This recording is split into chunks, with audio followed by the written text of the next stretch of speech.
Welcome to Conversations on WVLP 103.1 FM. I'm your host, Hannah Trueblood Villani, and today do I have an incredible episode in store for you. This one is very special. I know I've said that about lots of shows in the past, and in truth, every episode is special in its own right. But tonight's conversation is going to be with one of the most intelligent, empathetic, interesting, inspiring, aspirational, insert every positive adjective possible. But she's also not local. I know that I usually on this radio show highlight local voices, but this was a voice that needs to be heard in every corner of the earth. And I connected with her across the pond in the UK, and we had a wonderful conversation. So I am very excited to welcome Lara Bloom, the president and CEO of the Ehlers-Danlos Society. Lara is a global leader in rare disease advocacy, and she's helped transform how people around the world understand and support Ehlers-Danlos syndromes and hypermobility spectrum disorders.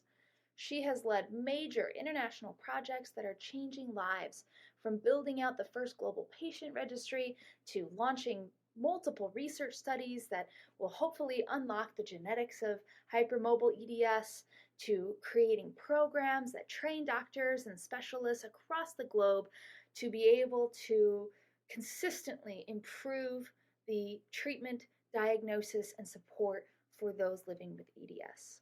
Now, under her leadership, the Society has raised over $1 million so far for research and has built a true worldwide community that continues to grow. But what makes Lara especially powerful is that her work isn't just professional, it's personal. She too lives with hypermobile EDS herself, and she's spoken openly about what it means to navigate the world with a chronic health issue. That lived experience is at the heart of everything that she does, and it's what makes her such a passionate and fearless advocate for others. In this episode, we talk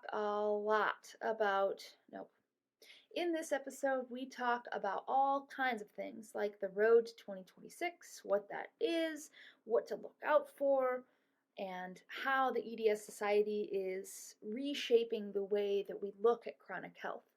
We talk about the concept of being ill enough to represent this community, to lead a nonprofit of this size and this depth, the concept of dancing with chronic health, and how, despite the fact that you can have a group of people that all have the same disorder, but every single one of them is going to present differently, and how to navigate that uniqueness while still understanding and supporting the whole.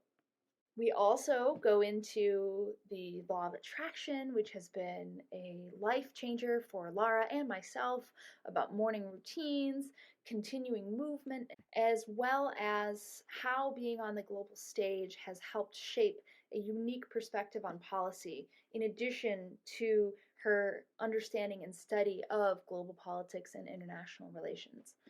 You are really in for a full episode. And honestly, if I were you, I would go back and listen a couple of times because there is a ton of stuff. We packed in a lot in one episode. So without further ado, I am going to go ahead and let you get started.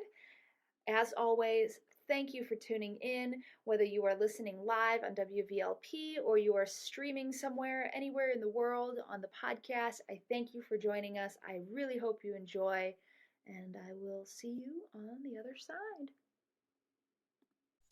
So you are, you consider yourself a patient, you're an advocate, you're a person, you're all of these things all at once. You're wearing many hats. Very familiar with that kind of lifestyle myself. So when you strip away all of the titles and achievements and just really look at the self, what do you consider a life well lived?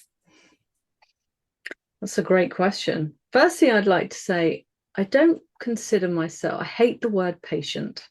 I spend a lot of my time getting people to not use that term. I think there's an element where in some contexts you have to use it, but we're all people living with something. but we're so much more than a condition or a diagnosis or a disease. So patient seems to minimize you to just that. So wherever possible, I like to avoid that term. So I have been a patient at times, but I wouldn't blankly call myself a patient, and I don't think anyone should either. So just on that comment, so a life well lived. I think living with a chronic condition, or rare disease, or any kind of diagnosis that comes along that's for the rest of your life, changes what you thought life would be.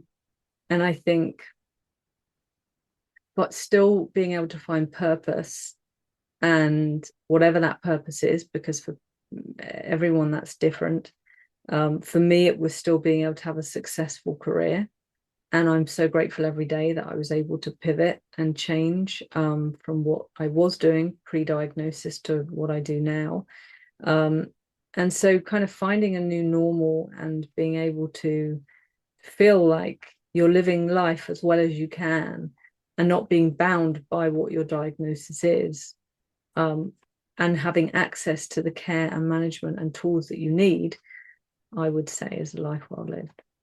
That's a great answer. I love the way you put that. It's what you mentioned about not wanting to call people or yourself patient. I actually just recently watched the movie Patch Adams. Have you seen it? Mm-hmm. Yeah. And he talks, about the, what is their name? And it's the doctors are just so shocked that he would ask such a question. Yeah. And I think that's that's such an important piece. Mm-hmm. And I've always said that I'm refusing to be a victim of my disorder. I'm going to live my life with it, and I'm not, and in spite of it and alongside it, and not really allow that to define me in a way that I don't want to be defined. Mm-hmm. Yeah. Mm-hmm. Absolutely. So before we really get too deep, I'd love to do just a quick little introduction for anybody who may be discovering this for the first time without any knowledge of Ehlers-Danlos. When you kind of run into somebody like that who's completely new to the whole thing, how do you explain what it is and also what that's like? It's a multi-systemic connective tissue disorder, of which there are 13 different types.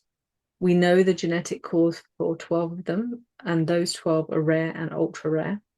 And then there is one type that we don't know the genetic cause of, and that is actually quite prevalent. So it's a complex condition. It's confusing. It's difficult to pronounce. It's difficult to spell, and it's difficult to live with. The average time to diagnosis is 10 to 12 years. People are bounced from doctor to doctor because of the multi-systemic nature of it. It can affect every system in your body.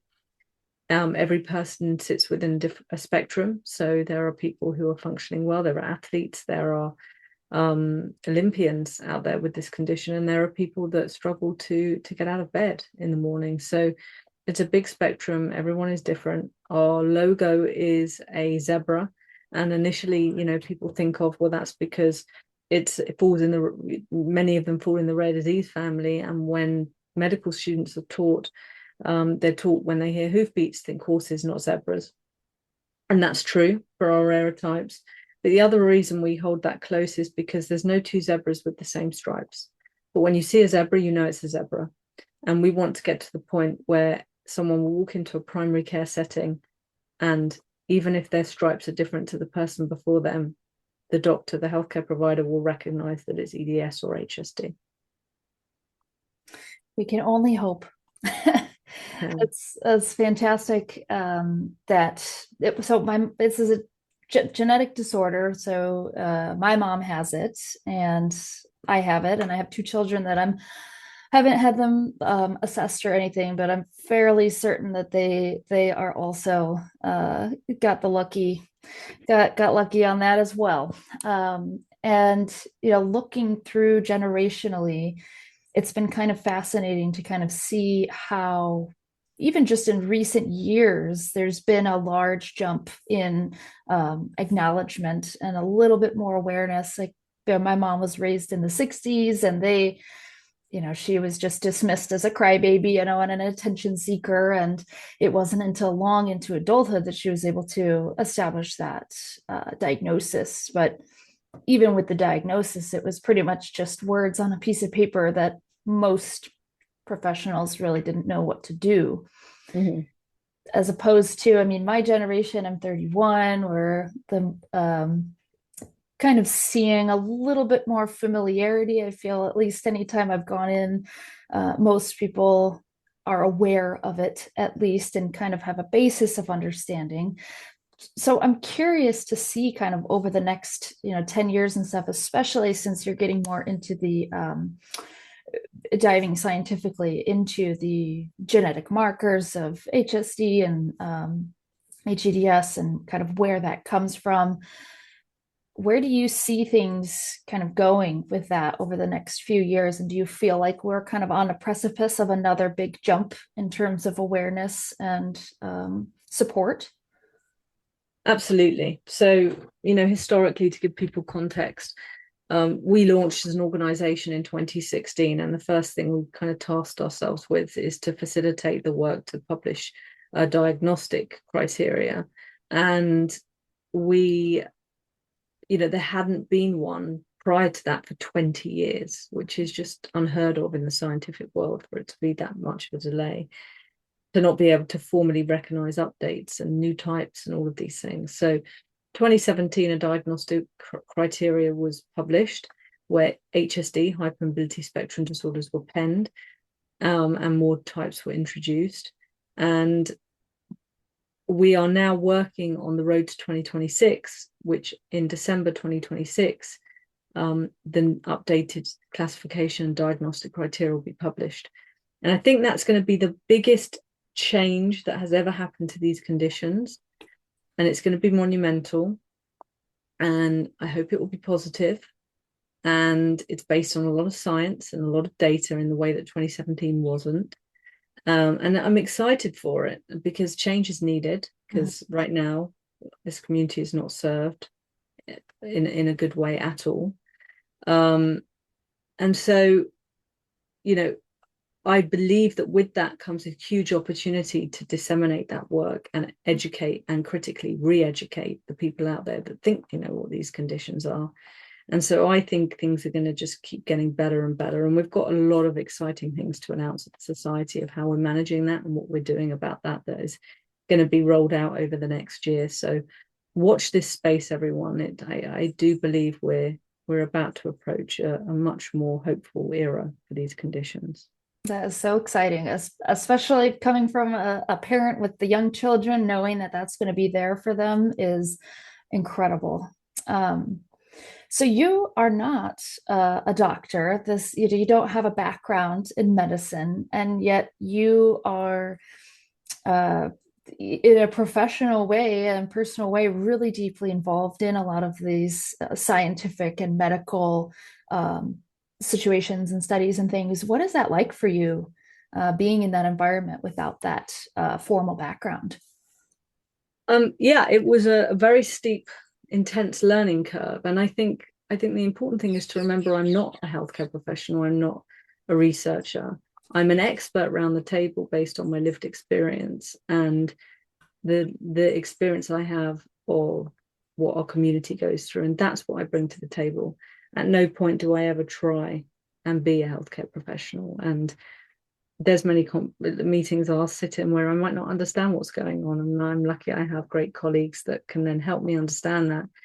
But you know what you know. Don't try and be someone you're not. And I am a professor in patient engagement and global collaboration and, an expert in these conditions from a lived experience perspective of what the community needs and what it's like to live with these conditions. And that's what I can offer. And that has got me a seat around a lot of tables that I never expected. And it's exciting. And, I'm very grateful to have that seat. Yeah. Now, do you feel that your lived experience and that resume that you've kind of built intentionally and unintentionally just through that lived experience, was that something that you had to really kind of go twice as hard for half the recognition? And did you struggle at all with kind of getting that seat at the table, and what was that kind of experience like, kind of earning your stripes? Not really, because I've kind of put the graft and the work in, and I've shown the relevance of me being around the table. Mhm. You know, interestingly, if you look at my professorship, it's a professor of practice. You have to have worked a decade in the field. You have to be published. You have to be able to demonstrate your expertise to a tough panel. And that is how I was, you know, given the professorship, appointed there. I've done training. I was in the first cohort of UPATI, which is teaching lay people about R&D, process and research. I've really taken a lot of time to learn and to train and to immerse myself in with all the knowledge I feel that I've needed, and that has been respected and acknowledged, and you know, for that I'm grateful. So I think you have to put the work in, and I think the biggest difference is that you move from being an advocate to a kind of professional when you are no longer. I very, very rarely talk about my story, very rarely. I'm always talking on behalf of the community, and so that you've got to represent all those different types, the spectrum within each of those types, and that's what takes time to learn how to do appropriately and respectfully. That's a great answer. Well, I would love the opportunity to kind of dive in a little bit more into that personal story and that background. I recently watched your documentary, actually, the Issues with My Tissues. Mm-hmm. It was so relatable being in the middle of training for this crazy endurance event. And it's was kind of, it was the first time, honestly, that I had seen really anybody who like I saw what you were kind of experiencing in some of that training. I was like, oh my gosh, like, Yeah. yes, that's exactly it. It's hard to do these things, you know, and see the other people that are completing it, that even maybe if they have something, but it's not what I have. Or maybe Yeah. they don't have anything, and you see them just running up these mountains and doing these things, and it's easy to feel like, I don't know if this is your experience, but for me, like I'm a functioning person most of the time. And then I look at people who maybe have the same condition or something similar and they're bedridden. And it makes me feel like almost guilty sometimes that I have, you know, all of these abilities and yet still feel limited. Um, I think comparison is the thief of joy, and I yeah. truly believe that. And that is when it comes to comparing to with people with the same condition and comparing to people who don't have it, because everyone is different. Mm-hmm. And it just, I really, there's still too much fragmentation amongst our own community. Mm-hmm. It's got better, but I used to get a lot of trolling that I was too not ill enough to represent the community. And I think, you know, you have to understand that as frustrating as that is, people are sitting at home, possibly in a lot of pain. Mm-hmm. They are unable to work, unable to do the things that I'm doing and that they can see. And it's very difficult. So I always try and take those comments with grace and understand where that person's coming from. Mm-hmm. But I think everyone needs to realize that nobody knows what another person is dealing with, whatever they're living with. And I think it's important to just be kind always and accept that everybody is different and everyone has access to different things. And I regularly talk about, you know, my privilege, and I'm very aware of it. I have access to private health cover. I have access to you know, colleagues and great friends being the world's expert in these things that I can just text, and people don't have that. And I know that I am not the usual example of what it's like living with this condition. But that doesn't mean that I don't know what that's like, because I see it and I hear it every day. Mm-hmm. And that's why I don't talk about my experience, because it's not a good example of what the norm is. Mm-hmm. But it doesn't mean that my experience is invalid or wrong. There's no right and wrong when it comes to living with one of these conditions. Everyone needs to do the best they can and be kind and be grateful for what they have got, but you know, acknowledge that there's a lot that you may have that others don't, or that you don't have that others do, and it's a really difficult, you know, thing to navigate. But you know, I think kindness should always prevail. 100%. Now, have you always had that attitude, or was there a point in your life where you kind of needed a shift in mindset regarding what we were just talking about? I think everyone evolves and grows, as they get older. I'm 45 years old now. I was diagnosed when I was 24. I lived with this condition symptomatically since I was, 11. So I had 13-year odyssey. And you're going to evolve and change over that period of time. And certainly I'm not the person I was when I was 11, 16, or diagnosed, or even when I was 30. I've definitely grown in this role, as a person, as a partner, as a parent, as a wife.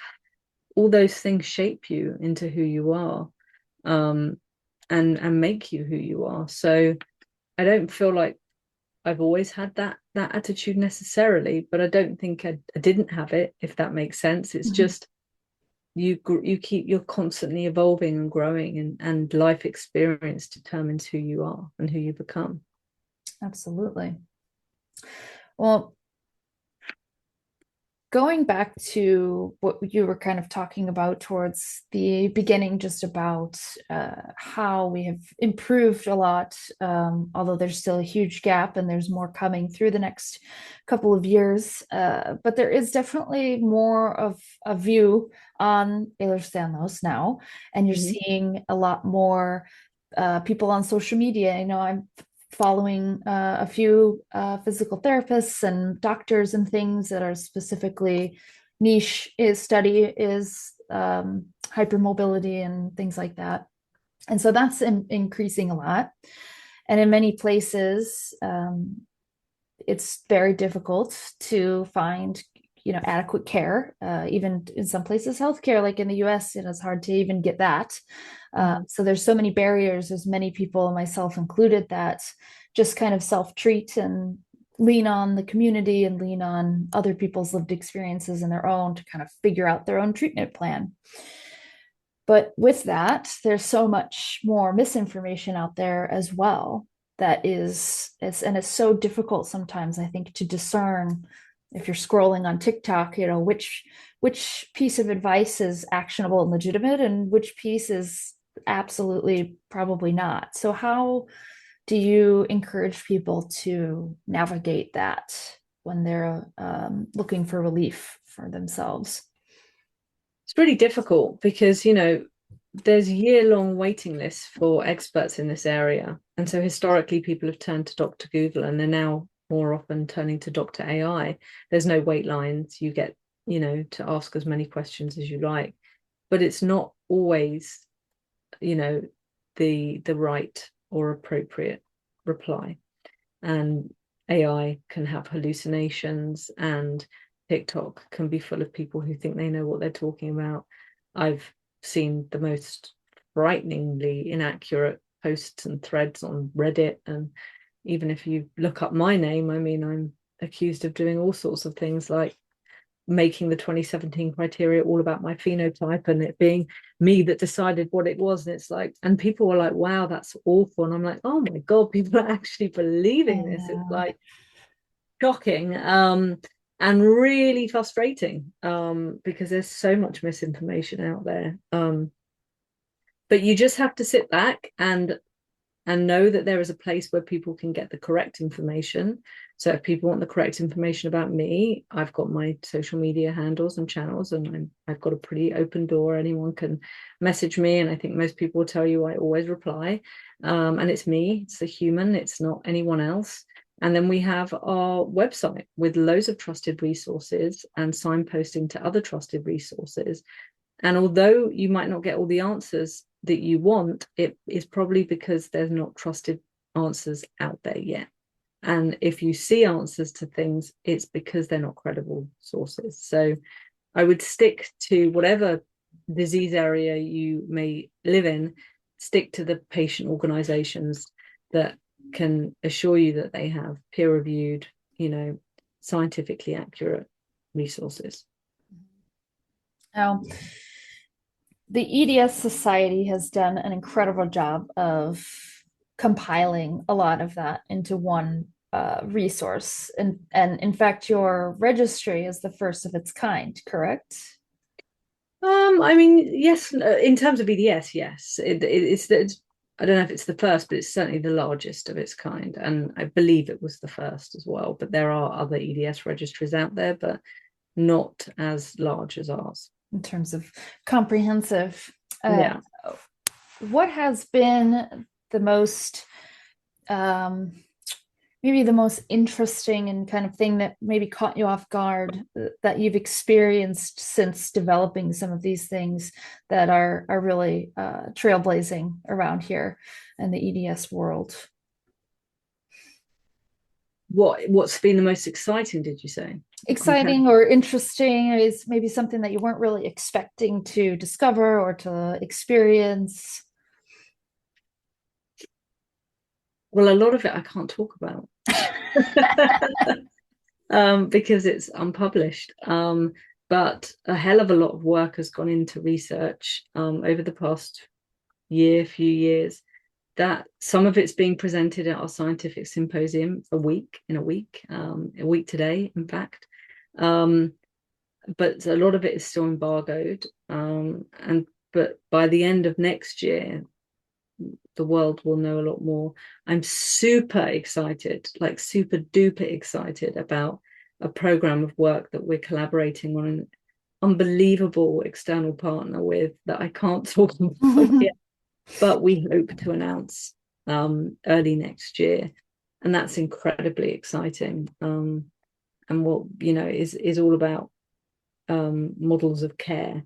So yeah, there's some really exciting stuff happening.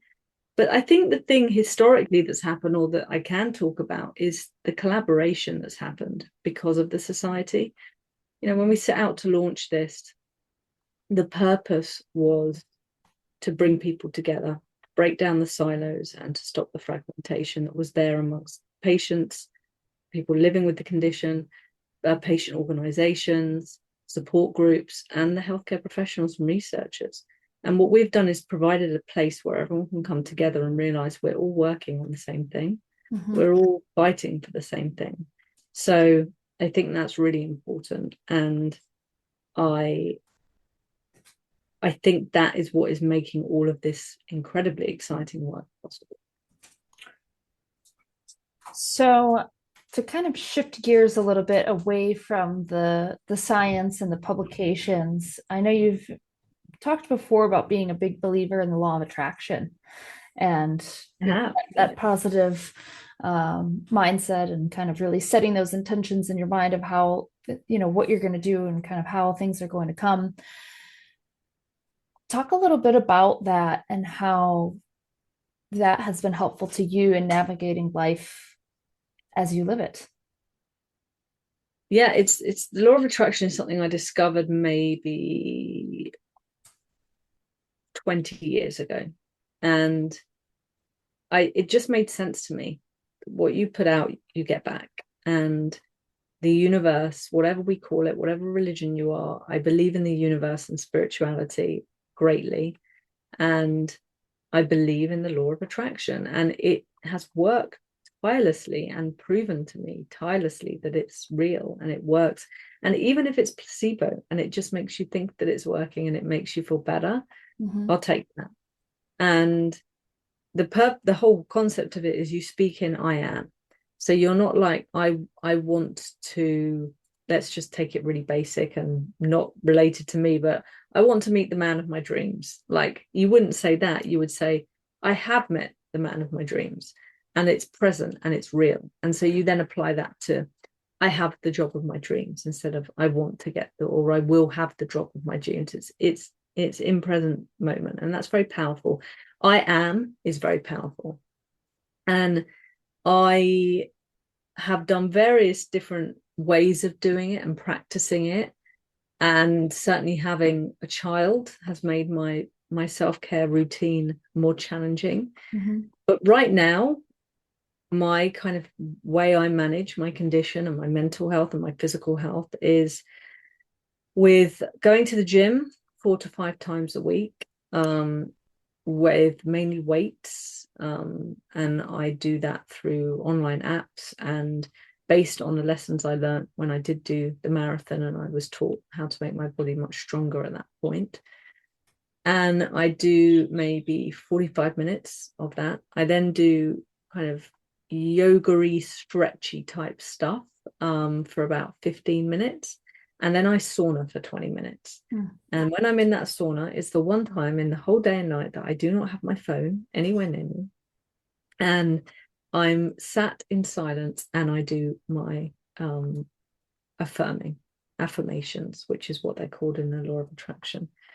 And you do it not out loud. Sometimes if I'm on my own in the sauna, which is rare at a gym, I might do it out loud, but it's just in your head and it's repeated. And I have various, things that I say and over again. And I just spend that 20 minutes doing my affirmations and being, I guess it's a form of meditation in a way, but it's not. I struggle with meditation. I struggle to be still ever. So this works for me because my mind is still, because it's focused on that one thing. And then I get showered and I get dressed for the day, and then I'm at my desk for 10, and I don't have a lunch break, and I work through till about 6. And where I can, I'll then, if I can finish at 5, I go and pick my daughter up from nursery. And if not, I finish at 6 and then go in and spend some time before bath and bed. And I think the biggest thing that has changed in the last couple of years is my sleep priority and my sleep hygiene. Because, having a kid, my goodness, it's a challenge. I think I've had an average of 5 hours sleep a night for the past week, and I'm jet lagged. But the difference I feel in my body is immense. And I try where possible to kind of start closing down TVs, apps, Netflix by 9 o'clock, getting ready for bed. I take some supplements and I try and be in bed for 9:45 and asleep by 10. And when I get that right every day, I am tip top, honestly. I'm in the best place that I can be. I eat clean. I focus on eliminating ultra processed foods. I try and avoid gluten and dairy where I can, although not completely. I'm looking at kind of more fermented foods, kefir, for example. That's dairy, but it doesn't challenge me in the same way other dairy stuff does. Lots of beans and more plant-based and fish. I'll have chicken now and then, but I've just got to a place where I know what my body likes and doesn't.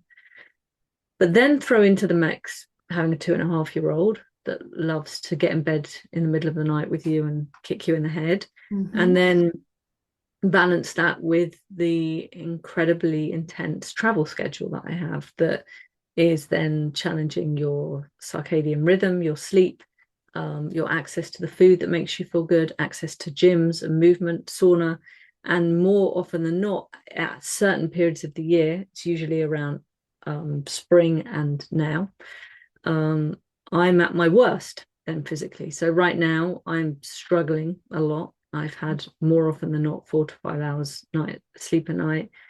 I'm jet lagged. I'm eating well, actually. I've managed to maintain that as a consistent. But yesterday I went to the gym for the first time since the end of July.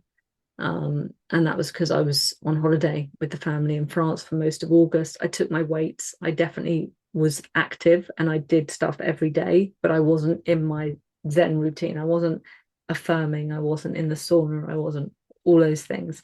So life, and I think that's representative of most people, life is rarely goes in the exact way you need it to give you the opportunity to live in the perfect way. And it's actually like a full-time job to do that. It's really hard. So they're my ideal coping mechanisms. I don't take painkillers. I don't find that they work for the chronic pain that I have. I do take medication for arrhythmias and POTS stuff that I unfortunately still do rely on. And like I said, I take some supplements, not many. And that's about it. And most of the time, touch wood, I have a good quality of life and I manage well.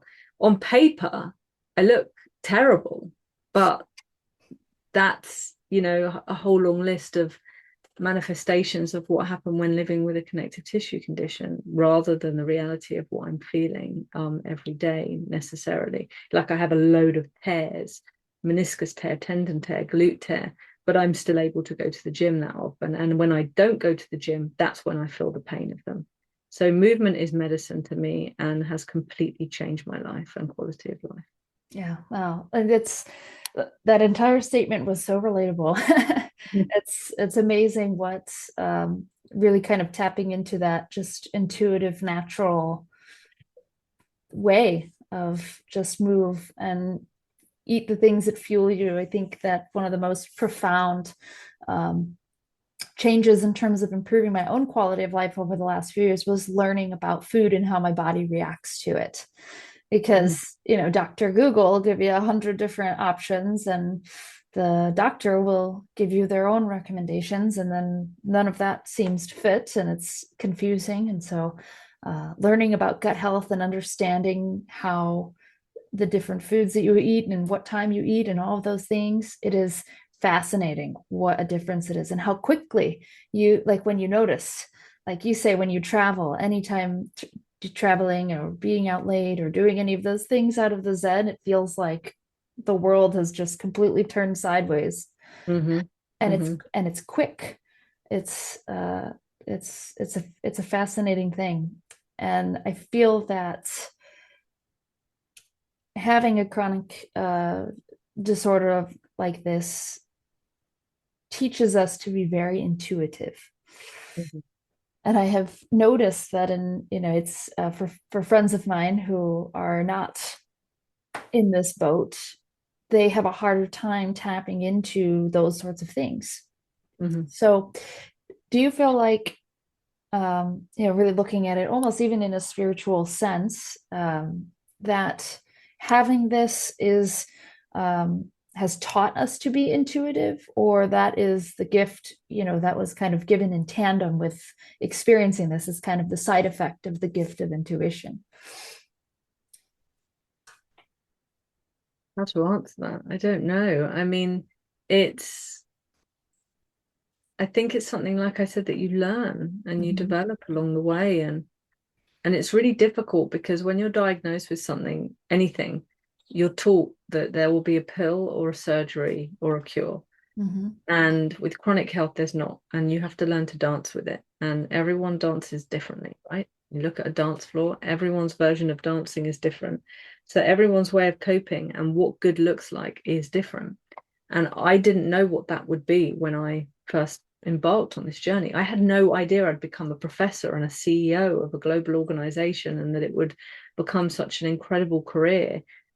I just started out volunteering thinking that I was going to go into a very different field. And here we are. And I didn't know how much doing the marathon would completely change my life and my outcome. And so there's an element of it that's intuitive and like, how your go-to way of thinking. But again, it's just all about life lessons and the people you meet and the opportunities that you come to. And I think that that's what, for me, it is about.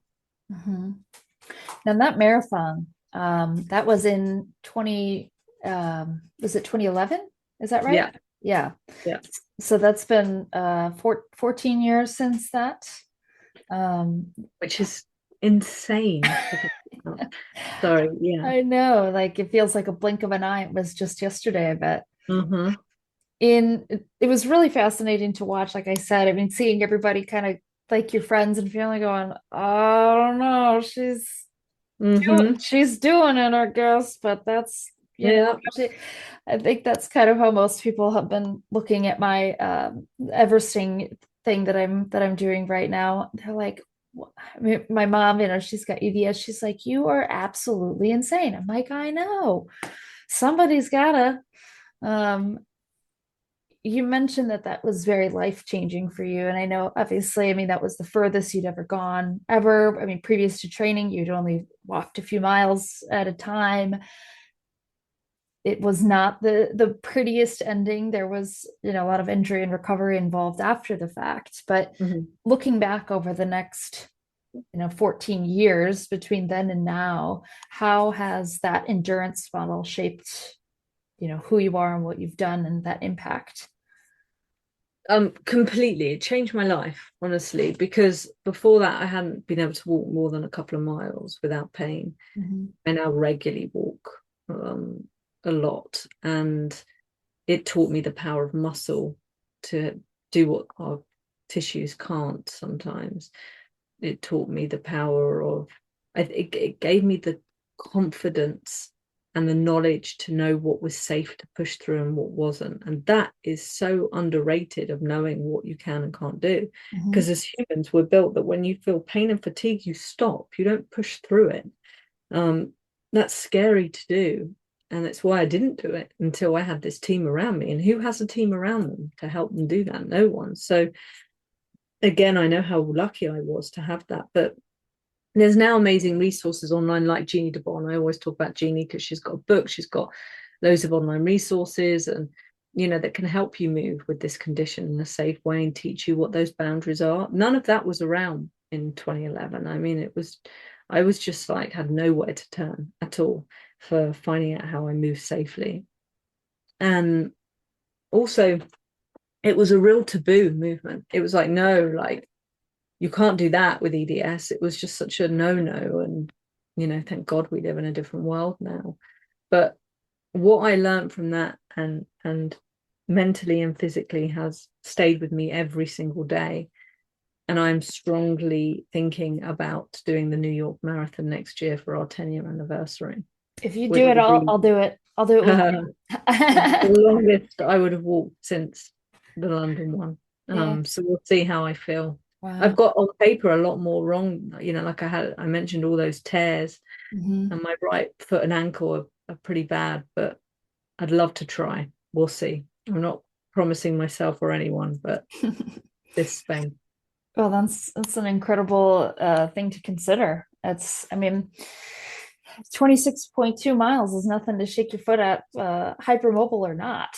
So it's Absolutely. incredibly impressive, to see that happen. Who in the hypermobile world do you, do you like sports or any endurance, or has that been of interest to you since then? Is that something that you enjoy to follow? Is there anyone that you like in that field? Specifically who've got EDS? Or just anybody? But yeah, if you know. I'm not like a massively sporty person, in terms of watching. I like it when it's more about countries, so like the World Cup, Mhm. Wimbledon, the Opens. I watched the US Open final the other day. I like the human story behind sport. So I Mhm. actually, weirdly, although having not enjoying, but not really having a huge interest in the actual games of things, I really enjoy documentaries about the people behind them. Mhm. So I enjoy knowing what goes into making that person able to do what they do, and their history and their coping mechanisms. I enjoy that. Yeah, that's been a newer interest of mine as well. I've always thought those people were crazy, and then I kind of started reading some of their books and watching their documentaries and kind of hearing the story behind the feat. It's fascinating, to see what the human body is capable of. It is absolutely incredible. So with your position, you've done a lot of fundraising and you've done a lot of, all kinds of events and different things like that. What advice do you have? I'm asking for me. What advice do you have for people who are wanting to raise awareness and raise funds and really get out there and make a larger impact when it comes to, helping fund important things like this? I think having tangibles for what people can get their heads around where money is going is Mhm. the most important thing. We tried to fundraise for research for years, from when we launched in 2016 to 2018, when we received our first significant donation of $1 million. Every year we were like, well, we need it for research, but it was too broad, it was too vague. And then in 2018, we finally put together an actual proposal, which was the hedge study. and within 24 hours, we'd secured $1 million. So I think having something that your money is going to go to this is the most important thing. And, I know you're kindly raising money for research. So, talking with us, seeing if there's actually a specific project that can go to, might make people want to give a little bit more. So what is it, what are some of the things that are being worked on right now for anybody who may be listening and interested? What are some opportunities that some funds could support?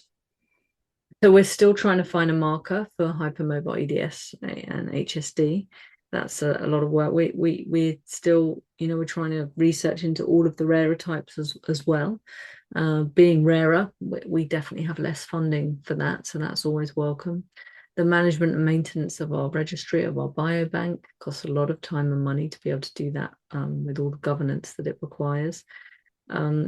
If you go onto our website, we have a research priorities page and everything there is outlined. We also have our ECHO program, which is educating and mentoring the health professionals of today and tomorrow. So we're kind of moving knowledge, not people. And I think that's essential. There's a lot of things we want to do as well. And so once that publication is out, that big dissemination piece of how we educate as many people as possible, we're developing diagnostic pathways. We've got our app. There's a whole host of amazing ways that your donations could help. Yes, so if you're listening to this right now, a great opportunity to click. There will be a link in the show notes somewhere to where you can go to the website and see everything that we've been talking about, and you can donate directly through their site, or you could also click on my fundraiser and put some funds towards that. Any dollar amount counts. We're raising $29,029. And that is going to be a continuous goal of mine. I will reach that number and hopefully eventually get to 290,000 one day. That would be amazing. I wish you all the luck in the world. It'll happen. I have raised there we go. $290,000. There it is. There it is. You manifest. There it is. It is. It's been on my vision board. I've got that's the one thing that really sticks with me that my mom taught me is leave things better than how they were given to you, and find ways to make things better. Just do better. And that has always stuck with me. And I feel like a big reason that I'm here is to serve and to educate and to assist and to really drive things forward for whatever comes after me. And I just want to encourage that in everybody. And that's one of the reasons that I really wanted to have you on the show, is just following you and just hearing your speeches and just knowing about your history and your story and all of those things. It just connects so deeply and personally with the way that I view life. And to see somebody in a completely different part of the world having a completely different upbringing and experience and everything, but to be able to find ways to come together and connect is such an incredible skill that you have. And that's very kind. I can only hope to be half the leader that you are. Thank you. That's very kind. I really appreciate it. No, it's really true. So I did want to ask, kind of touch on one additional topic, is another thing that's actually very near and dear to my heart, and that is advocacy in politics. I know that you have done a lot in terms of just, healthcare and policy. What has that experience been like, and what is your background in that, and your just general opinion on the effects of, policy and government on healthcare? So the quickest way to answer how I feel about it is depressed and uninspired. It's I'm a politics student. I studied global politics and international relations. I've had the privilege of being in House of Parliament, the EU, the Capitol. I've been in these spaces, WHO, UN, and time again, it just frustrates and baffles me, the bureaucracy and red tape that there is to prevent healthcare systems supporting the chronic and not the acute. We're not set up anywhere anywhere in the world to properly care for chronic health, and it's really depressing. Interestingly, today, Ehlers-Danlos was mentioned on Prime Minister's Question Time in the House of Parliament Really? by an MP. And within minutes, we'd written to the Prime Minister and the MP to say, we heard you and we're now going to hold you accountable to do what you just said. So we're there, we've got our eye on the pulse and we're doing what we can, but we are pushing dead weights when it comes to barriers. So especially in the landscape of politically where we are right now, everywhere, it's a really bleak outlook. Yeah. You know, war, everyone's on a war footing. There's never been less funding and more need. So it's not a good prospect right now. It's tough. Here in the US, it's frustrating, as that's the word that I will use. That's the polite word we can both use. Exactly. Yes. And, you know, to be as neutral as possible, frustrating is the only word I can use. um, and it's, you know, this is something that, I mean, I've been involved in politics since 2008 as a middle schooler and have been really engaged in that. And something that I think it's tough because people are exhausted politically, just about anything political. Anytime you mention the word or talk about government, here at least, people are exhausted by it. They don't want to discuss it, or they don't want to really consider the link of how, yeah, it shouldn't be political. It really shouldn't. It's a human rights issue, but it is. And so we have to work within the constraints that it's in. We have to do that. We have to go from the inside out, in some ways. But it's really hard to stay engaged in that because, like you said, it's depressing and you're dragging a dead horse around in circles. And how do you continue to do that day in and day out? And how would you encourage others to, despite that weight of just, gosh, this is like hopeless, I'm wasting my time, how do you continue through that despite that feeling? I just have hope in the people we're doing it all for. And there is so much need and there is so much desperation out there, and it's so inequitable. And we still live in a time where all the wrong things determine your quality of life.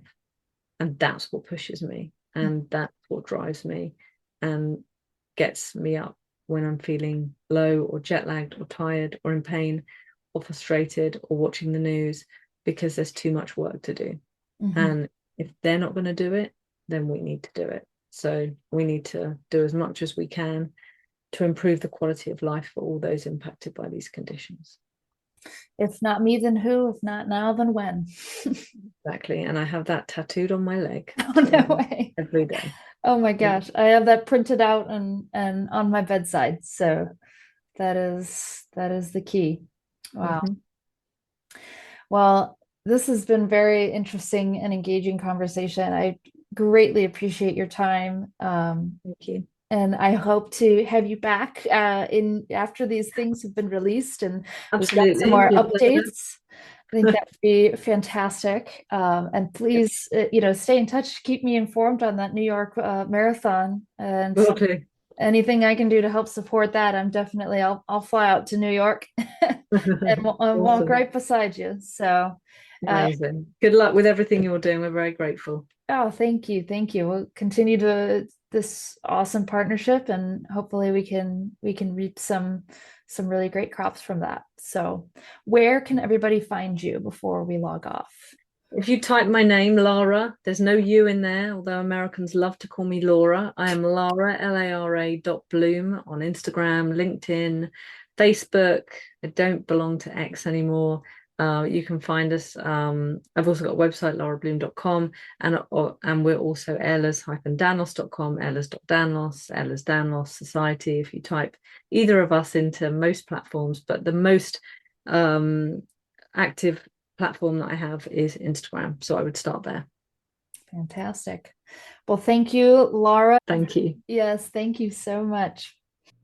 Hey, it's your host, Hannah Villani. I just wanted to hop on here real quick and say thank you so much again for tuning into the show. And I just wanted to talk for a quick minute about my fundraiser that I am doing in partnership with the Ehlers-Danlos Society.